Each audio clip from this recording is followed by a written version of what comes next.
नमस्कार दोस्तों, मैं Naresh Sharma the excellence classes में आपका स्वागत करता हूं। और ये अपनी एनवायरनमेंट एंड इकोलॉजी की लेक्चर सीरीज़ का 6वां लेक्चर है, 6th लेक्चर है। इसमें जो हमारा आज का मेन टॉपिक है वो है निशे, कि निशे क्या होता है। इससे पहले हमने इकोटोन को समझा था। आज हम इसमें डिस्कस करेंगे कि निशे क्या होता है। इससे रिलेटेड कई सारे क्वेश्चंस आपको डिफरेंट एग्जाम्स में मिल जाएंगे। तो आइए स्टार्ट करते हैं कि ये निशे क्या होता है। A niche is the unique functional role. कैसा रोल है? ये एक रोल है जो कोई प्ले कर सकता है। वो कौन कर सकता है अभी जानेंगे हम। यूनिक फंक्शनल रोल, अगर कोई रोल प्ले कर रहा है तो कैसा रोल है वो? फंक्शन। उसके फंक्शंस क्या हैं?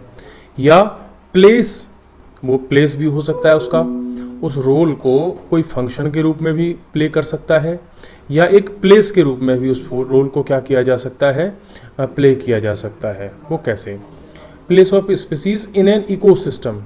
इट मीन्स ऐसा कोई भी फैक्टर, ऐसा कुछ भी जो किसी स्पीसीज के लिए कोई रोल प्ले करता हो, चाहे वो प्लेस के फॉर्म में या फूड के फॉर्म में या हैबिटाट के फॉर्म में या उसकी सर्विसेज के फॉर्म में या एनर्जी रिक्वायरमेंट के फॉर्म में। It means there may be many kind of roles which can be played by various factors. It is a description of all the biological, physical and chemical factors. तो ये जो निशे है ये क्या है? ये डिस्क्रिप्शन है किसका? All the biological, physical, chemical factors, उन सब का सम टोटल है। जो वो सब मिलकर के जो भी अपना रोल प्ले करते हैं, जो भी वो अपना कार्य करते हैं, वो सब मिला करके सब के सब कंबाइंड फॉर्म में डिफाइन करते हैं, डिस्क्राइब करते हैं क्या? कि वो कैसा निशे है। केमिकल फैक्टर्स, चाहे वो फिजिकल फैक्टर हों, बायोलॉजिकल फैक्टर हों, कुछ भी हों, that a species needs to survive. अब ये सारे ही फैक्टर्स, ये ऑल फैक्टर्स किसी स्पीसीज को जिंदा रहने के लिए, उसको सर्वाइव करने के लिए आवश्यक होते हैं, टू सर्वाइव और स्टे हेल्दी। अगर वो स्पीसीज है, उसको अगर हेल्दी रहना है तो ये सारे फैक्टर्स उसको पॉजिटिव वे में चाहिए। एंड टू रिप्रोड्यूस, और उसको अगर रिप्रोड्यूस भी करना है, मीन्स अगर उसको जिंदा रहना है, स्वस्थ रहना है और आगे आने वाले समय में अपने लिए जो है अपने बच्चे वगैरह जो है रिप्रोड्यूस करना है, तो इन सारे कार्यों के लिए उस स्पीसीज को बायोलॉजिकल, फिजिकल, केमिकल सारे फैक्टर्स की आवश्यकता होती है। और ये सारे के सारे फैक्टर्स कंबाइंडली मिल करके बनाते हैं निशे। अ निशे इज अ यूनिक, कैसा? A niche is unique for a species. अब कोई भी स्पीसीज है उसके लिए जो निशे होगा वो यूनिक होगा, which means no two species have exact identical niches।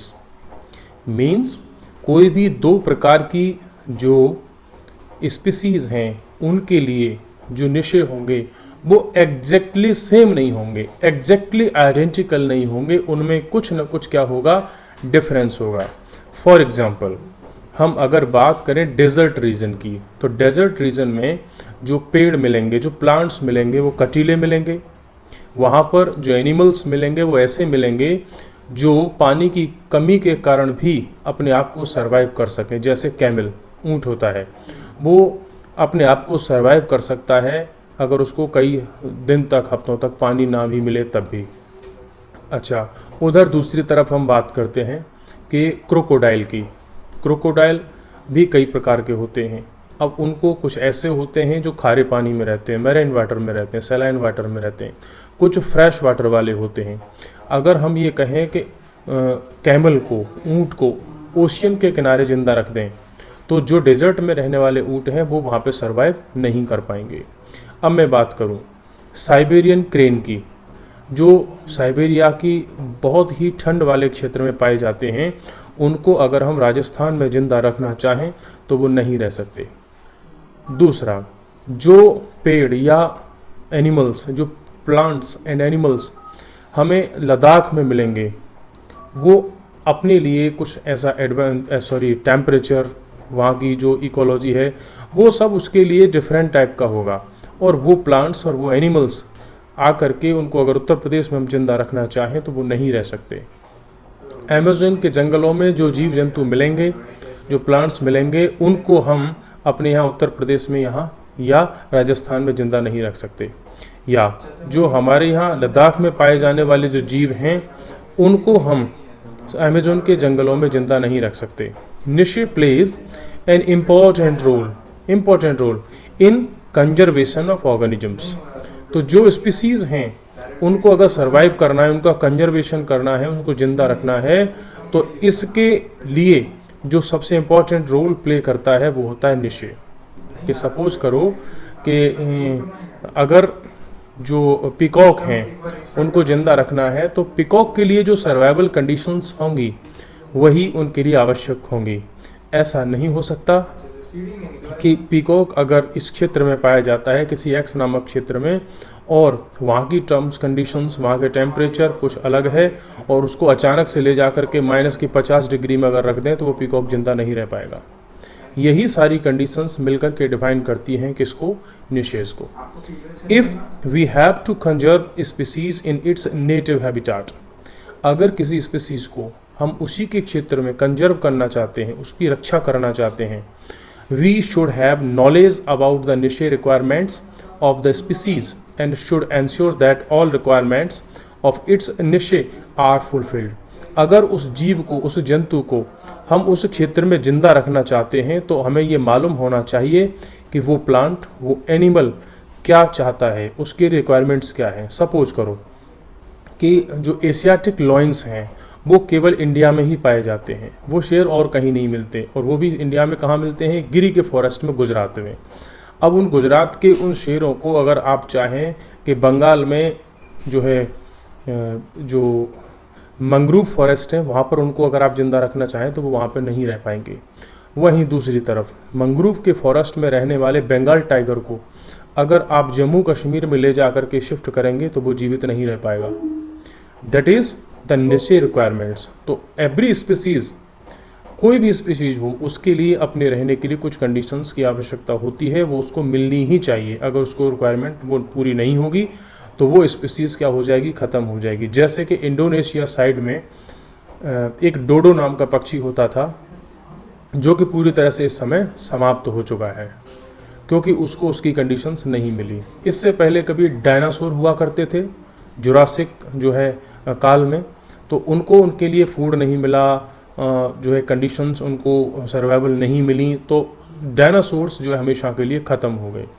दूसरा एग्जाम्पल हम ले सकते हैं गिद्धों का, जो वल्चर्स हैं। कुछ समय पहले आपने देखा होगा कि बहुत सारे वल्चर्स, गिद्ध आपको जंगलों में साइड में जब किसी पशु की डेथ हो जाती थी तो वहाँ पे मिल जाते थे। लेकिन आज अगर हम गिद्धों को ढूंढना भी चाहते हैं तो वो हमको नहीं दिखाई देते। उसके पीछे कई सारे कारण हैं। उनमें से एक फैक्टर क्या है, हमारा निश्चय का फैक्टर है कि जो किसान हुआ करते थे या जो पशुपालन जो करते हैं लोग, उस समय पर पशु को अगर बुखार आता था तो लोग डाइक्नोफ्लक्स सोडियम की एक टैबलेट उसको दिया करते थे। तो पशुओं के बुखार को उतारने के लिए वो टैबलेट दी जाती थी और उसका असर ये हुआ कि जब वो पशु की डेथ हुई और उसके मांस को अगर उस वल्चर ने खाया तो वो रिएक्शन होकर के वल्चर की जो इंटेस्टाइन थी वो ब्लास्ट हो जाती थी। और उसकी वजह से आज स्थिति ये है कि वल्चर्स को अलग से कंजर्व करने की आवश्यकता है। जगह जगह पर गवर्नमेंट करोड़ों रुपए खर्च कर रही है कि ये वल्चर्स बच सकें। और उसका कारण क्या रहा कि उनके लिए जो फूड की व्यवस्था थी वो नहीं हो पाई, इसीलिए वल्चर्स जो है बहुत सारे गायब हो गए। उसका एक एग्जाम्पल हम और देख सकते हैं, जो गौरैया चिड़िया है, उसके लिए जो नेस्टिंग है वो नहीं मिल पा रही, उनके लिए फूड नहीं मिल पा रहा, रहने के लिए जगह नहीं मिल पा रही। तो आज वो छोटी छोटी चिड़िया लगभग गायब हो चुकी हैं, समाप्त हो चुकी हैं। तो इससे आप समझ गए होंगे कि निशे क्या होता है। अब निशे के कुछ टाइप होते हैं, वो टाइप क्या हैं। एक टाइप हो गया हैबिटाट, कि भाई उसको रहने के लिए जगह कैसी चाहिए, वो उसके लिए होना बहुत ज़रूरी है।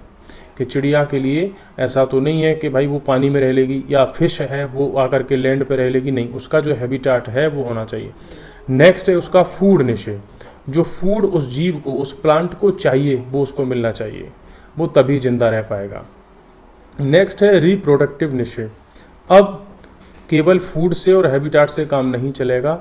बहुत सारे प्लांट्स या एनिमल्स की अगर मैं बात करें तो उनको अपने जो है जनरेशन को आगे बढ़ाने के लिए रिप्रोडक्शन करना होता है, उत्पादन उनका करना होता है, अपने बच्चों को जन्म देना होता है और उनके लिए कुछ स्पेशल कंडीशंस की आवश्यकता होती है।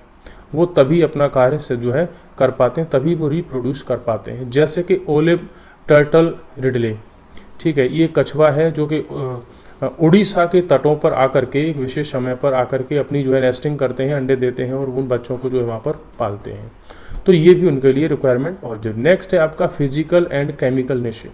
भाई उसके जो फिजिकल कंडीशंस हैं, चाहे वो सनलाइट हो गई, वाटर हो गया, लैंड हो गया, वहाँ की ऊंचाई नीचाई हो गई। दूसरा हो गया आपका केमिकल निशे, जो केमिकल रिक्वायरमेंट्स होती हैं वो भी उसके लिए आवश्यकता होती है, तभी वो जिंदा रह पाएंगे। उसमें जैसे कि टेम्परेचर हो गया, लैंड की शेप हो गई। आप चाहें कि किसी कैमल को लद्दाख में रख दें या बहुत ऊंचे पहाड़ों पर रख दें तो कैमल वहाँ पर नहीं रह पाएगा। वहीं दूसरी तरफ अगर आप चाहें कि जो लद्दाख में रहने वाले टाइगर्स हैं उनको आप डेजर्ट में रख दें, वो वहाँ पे नहीं रह पाएंगे। लैंड की स्लोप हो गई, ठीक है। हाथियों को अगर आप चाहें कि बहुत बड़े ऊंचे ऊंचे पहाड़ी क्षेत्रों में आपको हाथी मिलेंगे तो नहीं मिलेंगे, या हाथी आपको डेजर्ट में मिल जाएंगे, ऐसा भी नहीं हो सकता। दूसरा ह्यूमिडिटी हो गई, भाई जो हवा है उसमें कितना पानी उपलब्ध होता है, कितना मॉइस्चर होता है, वो भी डिमांड होती है। नेक्स्ट होती है अदर रिक्वायरमेंट्स। इसके अलावा भी there are so many requirements to survive an species, ठीक है। तो उसको उस स्पीशीज को जिंदा रहने के लिए, सर्वाइव करने के लिए बहुत सारी रिक्वायरमेंट्स की आवश्यकता होती है, बहुत सारे फैक्टर्स की आवश्यकता होती है, वो तभी जीवित रह पाते हैं। डू यू नो, अब इसमें एक योजना है कि 2 स्कीम्स नेमली नागर वन उद्यान योजना, ये एक योजना है जो गवर्नमेंट ने इसको लॉन्च किया था, एंड स्कूल नर्सरी योजना, ये 2 योजना हो गई।